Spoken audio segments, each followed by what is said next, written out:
You know those words of the year that happen every year? Are they still relevant today? Well, here's some words that define their year. What's up, smarty people? It's KeysDAN, RadioWhat.com, DJLittleRock.com. KeysDAN Show. Each year, dictionaries and linguistic societies worldwide select a word of the year to capture a part of the essence of global conversations, trends, or cultural shifts, often serving as a snapshot of society's biggest preoccupations or passions at that point in time. These words can be fun, poignant, and sometimes even controversial. Here are 10 selected choices from the past years, ranging from strange numeronyms like Y2K to whimsical verbs like to be Plutoed. Number 1 from 2005, truthiness. Coined by comedian Stephen Colbert, truthiness describes things that feel true, even when they aren't. The satirical concept highlights how dishonest media often appeals to emotion and gut feelings over rational thinking and actual facts. The term became so popular that it won the American Dialect Society's Word of the Year in 2005 and Merriam-Webster's in 2006. Interestingly, some linguists noted that a similar word already existed in English literature, although with a meaning closer to truthfulness or faithfulness. Here's a big one for those that are old enough to remember. Y2K from 1999. The supposed Y2K millennium bug caused widespread panic as the year 2000 approached, with predictions of technological catastrophe due to a theoretical software error related to the date change after 1999. Selected by various language authorities, Y2K captured millennial anxieties. Fortunately, despite intense fears, the Y2K bug resulted in minimal actual disruption. Who remembers there being 9 planets? Number 3 is from 2006, to be Plutoed. After Pluto's reclassification as a dwarf planet in 2006, the whimsical verb to be Plutoed emerged, essentially meaning to be demoted. The American Dialect Society selected it to humorously mark Pluto's abrupt change in status as a unique instance where planetary reclassification and public discourse converged. The term became a metaphor for any reduction in rank. It also captured a bit of the public's emotional response to Pluto's unexpected downgrading. What do you think about Pluto? Is Pluto still a planet for you? Who remembers this one from 2016? Dumpster fire. What's worse than a dumpster full of trash? A dumpster full of trash on fire. A descriptor for something disastrously out of control. Dumpster fire was the American Dialect Society's choice for 2016. Originally used in sports, the term dumpster fire quickly gained broader popularity that year, becoming a go-to phrase for chaotic situations, a usage that remains popular today. Here's one from 1991, mother of all blank.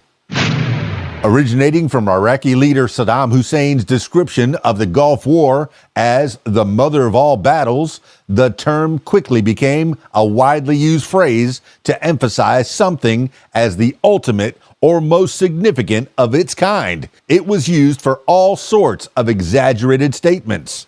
Technically, an idiom, mother of all blank, demonstrates how easily language can adopt new meanings and ideas from almost any source, from global politics to scientific endeavors, leading to expressions that take on a life beyond their original context. Number 6 is a new one for me from 2018, nomophobia. Ever had your phone die on you right when you needed it most? You might have experienced a bit of nomophobia. This curious term, coined in 2009 in the UK, is a shortened form of no mobile phone phobia. As smartphone independence has soared in recent years, the term has gained increasing prominence, reflecting a new anxiety of the digital era. You ever experienced nomophobia? Number 7's from 2022, Homer. The word homer, a baseball term for a home run, became a sensation after appearing in the New York Times' popular Wordle game. Frustrated players had their lucky streaks interrupted when they encountered the word, bringing it into the spotlight. Worldwide searches for Homer highlighted not only the influence a game can have on language, but also the public's growing interest in exploring the vast depths of our shared vocabulary. Next up from 2019, upcycling. As fashion shifted toward more sustainability-focused trends, the term upcycling became a buzzword, referring to the process of transforming waste into items of higher value. It is the opposite of downcycling, which is another part of the recycling process. This intriguing concept encourages people to repurpose materials that would typically go to waste in both creative and useful ways. Number 9's from 2014, photobomb. Selected by Collins Dictionary, photobomb describes the act of unexpectedly appearing in someone's photo, often with humorous results. As selfies and casual photography grew in popularity, photobombing became an art of surprise and comedy, evolving into a topic of conversation and even competition across social media. You ever photobomb someone? And finally, at number 10 from 1990, bush lips.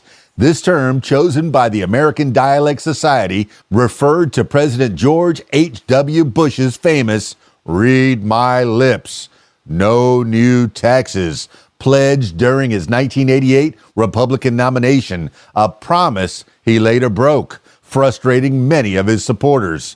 Bush lips became popular as it encapsulated public disappointment in political promises and became shorthand for unkept pledges. The term is also a wordplay on a less polite expression that can refer to something untrue. Well, what do you think about that? Have you used any of these words in your lifetime? Are some of these words irrelevant? Probably. That's 10 words that define their years. Stick around for more. It's KeysDAN, RadioWhat.com, DJLittleRock.com. KeysDAN Show. Peace. I'm out of here.